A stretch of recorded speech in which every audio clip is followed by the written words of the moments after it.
Hello my darlings. This video will show you how to save your images in a Tiff format for printing. Follow along with the Tiff file saving, resizing, and sharpening handout.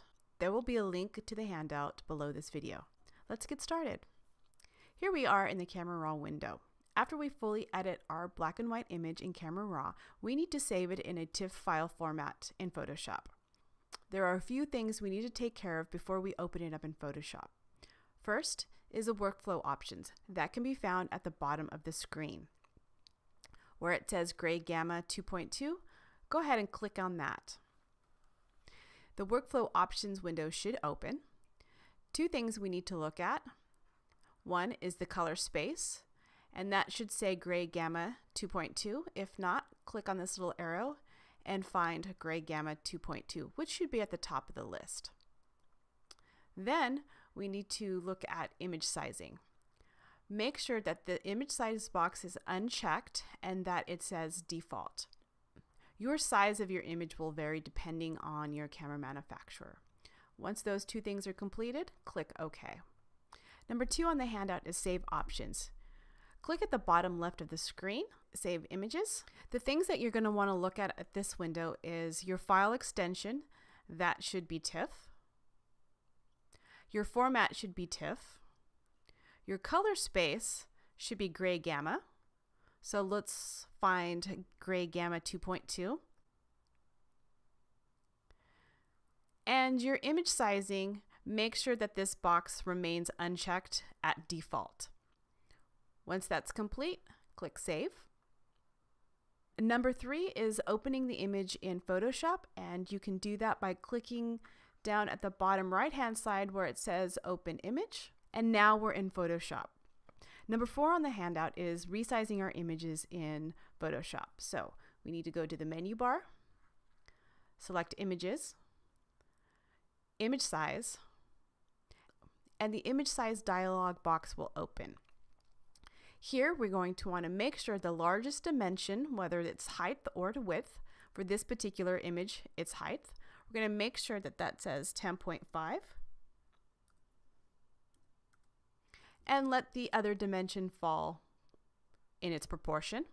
The resolution should be 150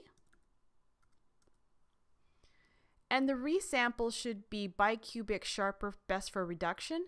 If it doesn't say that, just click on this little drop down arrow and you will see those choices there, and then click OK. If you want to increase the size of your image, you can use Command plus or Command minus. Isn't she cute? Don't let her fool you.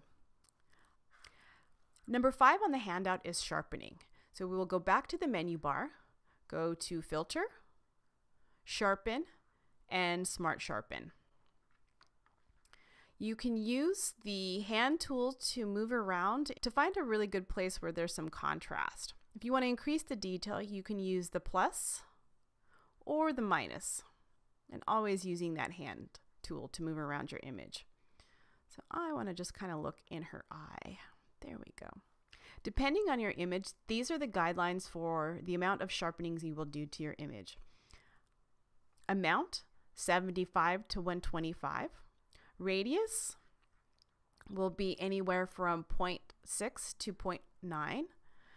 And noise reduction will be anywhere from 0% to 15%. And these guidelines are also on your handout.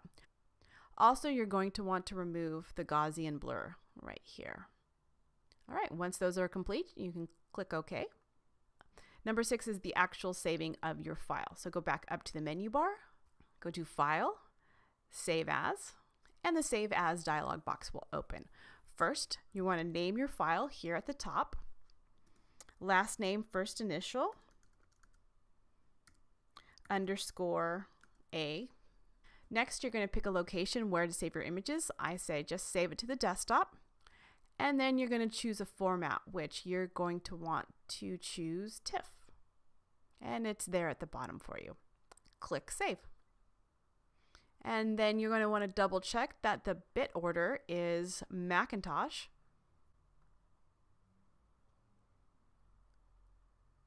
And your image should be on the desktop for you. All right, that is file saving in Photoshop. Take care.